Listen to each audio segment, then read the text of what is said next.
Betrayal and Dreams. Genesis chapter 37.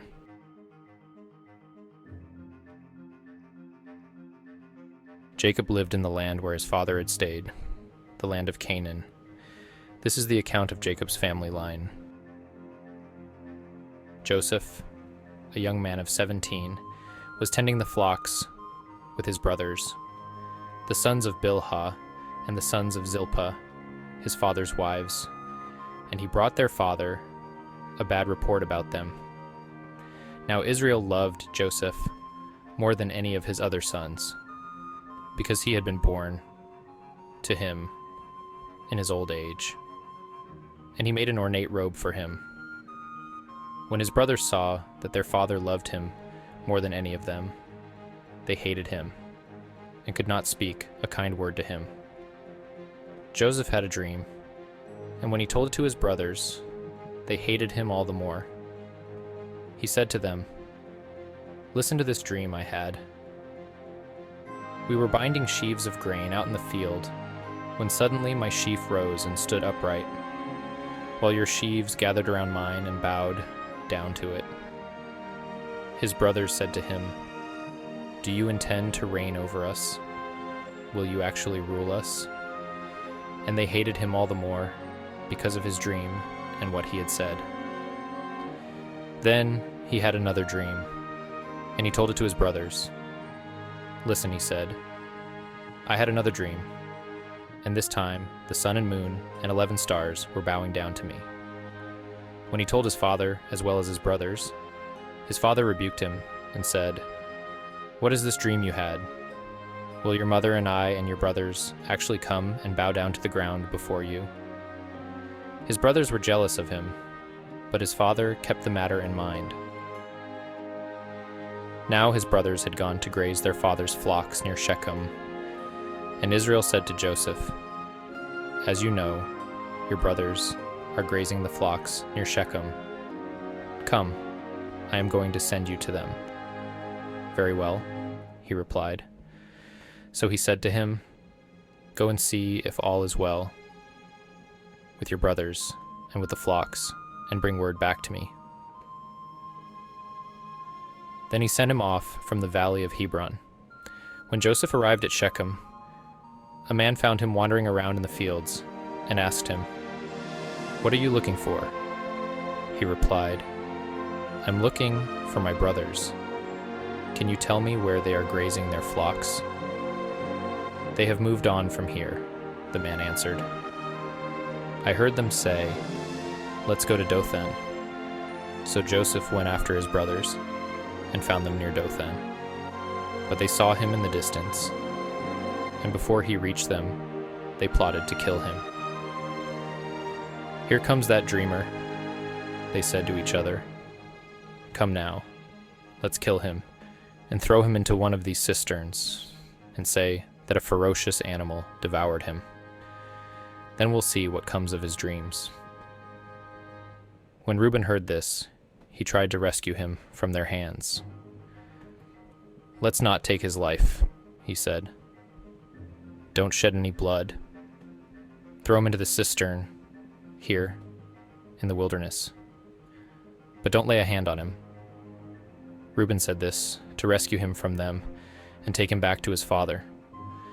So when Joseph came to his brothers, they stripped him of his robe, the ornate robe he was wearing, and they took him and threw him into the cistern. The cistern was empty. There was no water in it. As they sat down to eat their meal, they looked up and saw a caravan of Ishmaelites coming from Gilead. Their camels were loaded with spices, balm, and myrrh, and they were on their way to take them down to Egypt.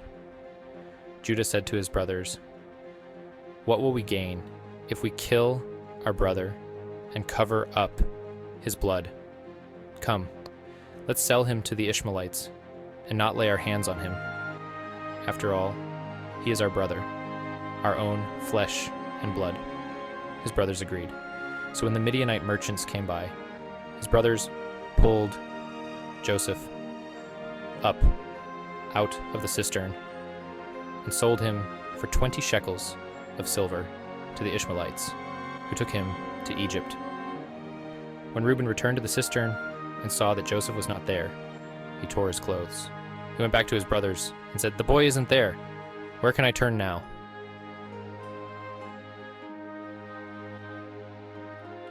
Then they got Joseph's robe, slaughtered a goat, and dipped the robe in the blood. They took the ornate robe back to their father and said, "We found this. Examine it to see whether it is your son's robe." He recognized it and said, "It is my son's robe. Some ferocious animal has devoured him. Joseph has surely been torn to pieces." Then Jacob tore his clothes, put on sackcloth, and mourned for his son many days. All his sons and daughters came to comfort him, but he refused to be comforted.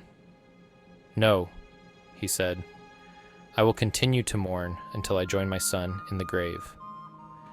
So his father wept for him.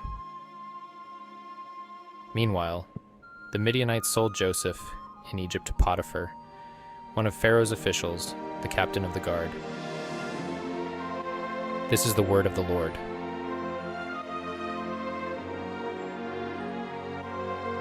Thank you for joining us today on BMore with God, as we explored the dramatic unfolding of Joseph's early life in Genesis 37. This story introduces us to themes of envy, betrayal, and providence that challenge us to look beyond immediate circumstances and see the greater purpose God may have for our trials. As we delve deeper into the life of Joseph, let's reflect on how envy and strife can disrupt families and communities, yet God's purposes are still fulfilled through our complex and often painful experiences. Don't forget to like, subscribe, and click the notification bell to stay updated with our series, and join us as we navigate the profound narratives of Genesis. In our next episode, we'll follow Joseph's journey into Egypt, witnessing how adversity transforms into opportunity. If this episode has touched you or sparked any thoughts, please share them in the comments below. Let's cultivate a community that learns and grows together in faith. Until next time, continue to seek and celebrate God's presence in every part of your life. May His wisdom guide you and His peace fill you until we meet again. See you in our next video.